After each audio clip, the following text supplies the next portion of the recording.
The director for this show is absolutely incredible.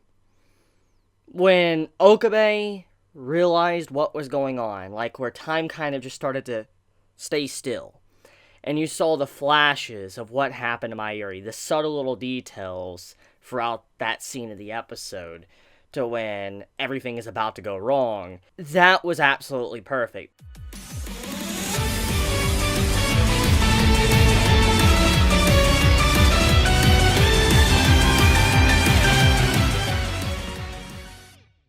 The entire episode, it was fluffy, slice of life, it was a comfy episode. And there was some obvious, things building up behind the scenes throughout the episode, which the recent episodes have been doing that. So, I was under the impression that something like that would, be, similar to the previous episodes. We would probably have something crazy happen around maybe episode 9 or 10 or something, because that's usually when anime like to go crazy mode. But I didn't think that this episode would do that. Especially the callbacks to what happened to Mayuri in the OG Steins Gate. Like when he was freaking out, when Okabe was freaking out, and you saw him just freeze, and you saw the time just ticking slowly, and all of a sudden, as you just see the stress in his face, and when you hear the people come through the door, you're like, oh my god, it's happening again.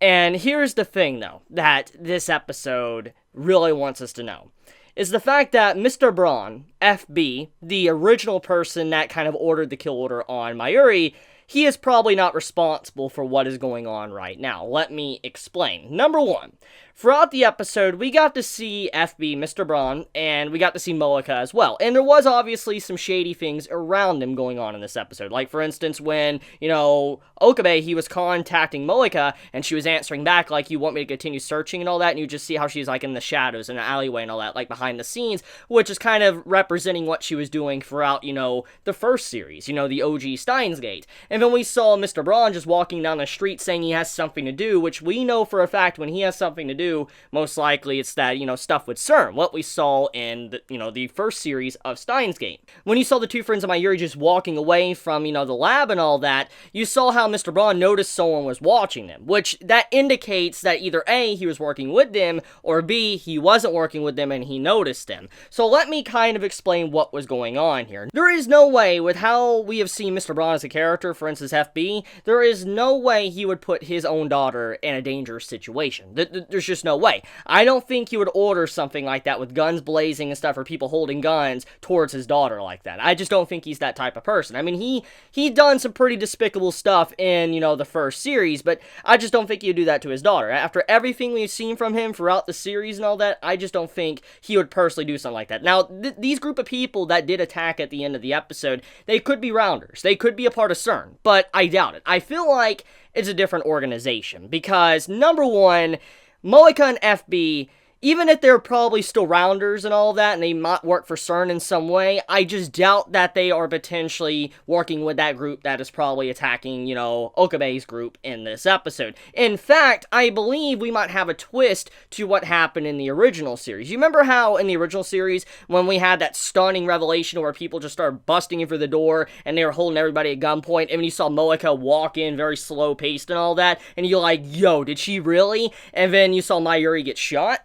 Well, what if instead of, Moeka coming in like the big bad, what if she comes in and actually saves the day? That would be a really good twist to the original, and it would allow us to actually understand what side Moeka really is on. In a lot of cases, when you look at this episode, Moeka's kind of taking orders from Okabe and his group instead of taking orders from FB. Even though she could be working for FB, she doesn't seem to necessarily just be taking orders from other people. She might be just working with Okabe and wanting to help him out. Then on top of that as well, once again, if the daughter's in danger, Mr. Braun might come in and save the day as well. He might have his own group come in and try to do something and help out and save his daughter, because I just don't think he would want to put his daughter through something like that. It's very obvious that Mayuri and Okabe and, Daru, they're not going to probably get killed. They're probably completely fine. The reason why is if we're following the darkest timeline and the stuff we saw at the beginning of the series with, Mayuri in the future, and how, Kagura was sent into the past and all this, Okabe, our MC, can't die here. Daryu cannot die here, and also we have it to where Mayuri can't die. Those three characters, they're very critical. They cannot die, so they are completely safe. The only other characters that could potentially die would be Suzu, Daryu's wife early for some reason, or it could potentially be, maybe Kaguri. Now, personally, I don't think Kaguri or Suzu will die. The reason why I say that is because Kaguri right now, she's a very important character. She just got introduced, and they wouldn't just introduce her character just to kill her off. That wouldn't make much sense whatsoever.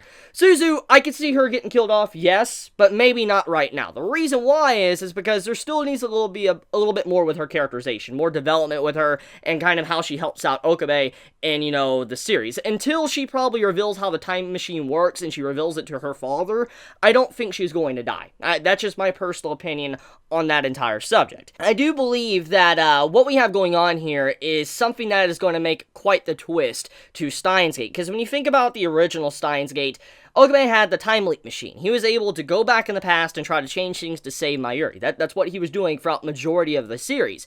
But this time around, in this timeline, he does not have the time leap machine. It's not been created. It was completely demolished, dismantled, was not used anymore. He no longer has that, so he cannot quickly jump into the time leap machine, go back, and stop things from happening like what's going on in this episode. So, whatever happens, whoever dies, they're gone. They're done, unless he uses the time machine that Suzu has to go back. But remember, there's only enough fuel for one more attempt. And remember, that one attempt was basically to save, the entire world and go into the proper world line to where Kurisu and, Mayuri are saved. Now, we do know that this Okabe most likely is not going to get saved. If we had to assume anything, most likely he's going to probably have a terrible ending just to be able to have the other Okabe we met in the final episode of the series, or the Okabe we were with throughout the entirety of the original Steins Gate. For him to reach a happy ending, this Okabe is going to have to sacrifice a lot, obviously.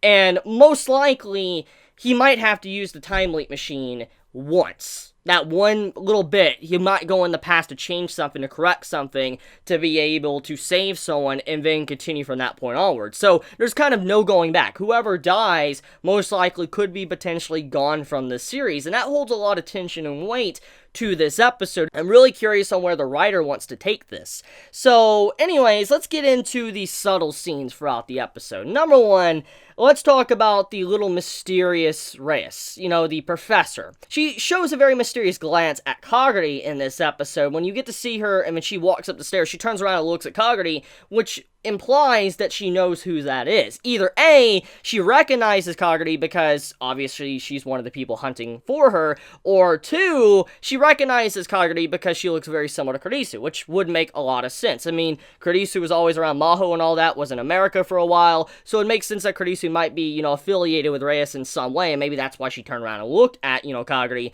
for whatever reason. But the thing is we don't really know if she is a good person or a bad person. However, the professor, Leskin, or however you pronounce his name, the man that, says Lentalo and all that, I think he's truly shady. I've always pegged him as a shady individual since he's introduced. He's a funny guy, but he's definitely a shady individual because, ever since he disappeared in that hallway at, Okabe's, college and all that, it's been very apparent that there's something going on. And I feel like that he has a lot, going on when it comes to Kaguri or whatever events might happen in the future with World War III. So, yeah.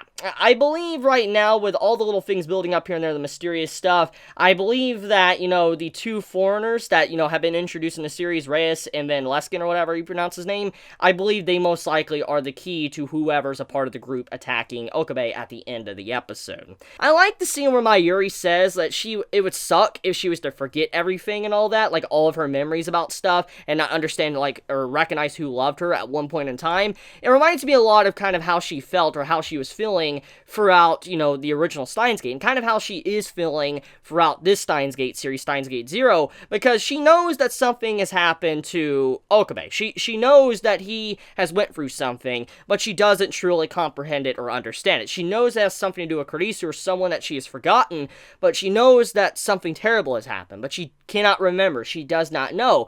And I feel like the word she said to where she's like, it would feel painful if she forgot everything or forgot the people that loved her, her name, or whatever, was a reference to her own self, how she feels about her own self throughout the events of Steins Gate, and then also what's going on now and what may happen happen further on in this series. That's just my 2 cents on this scene. Now, we also have a little scenes here and there with the Shrine Maidens, which was a comedy scene that had a good chuckle out of me. I really love the English in this series. Like, oh my god, when he walks in, he's like, I want to see the shaman girls, like the shaman maidens or whatever. I'm like, are you serious right now? Like, I busted out laughing. I'm just like, this man straight up, he wanted to see the Shrine Maidens. I'm just like, I can't get enough of the glorious nature of Steins Gate. Now, speaking of comedy scenes, there was also another scene with Ruko in this episode. Maho's like, I still can't believe it. I still can't believe that he's actually a guy. I just can't believe it at all. And then all of a sudden something happened and we cut away from the scene. We don't really know what happened, and I'm kind of upset about that. I really wish we knew what happened in that scene. I want to assume that most likely you got to see it in the visual novel, so if any visual novel player that, played the Steins Gate Zero game, could you let me know kind of what they might have cut out there? Because I feel like they probably did something to Ruko and all that when, they were revealing that he truly is a dude instead of a girl. Let me know in the comments below.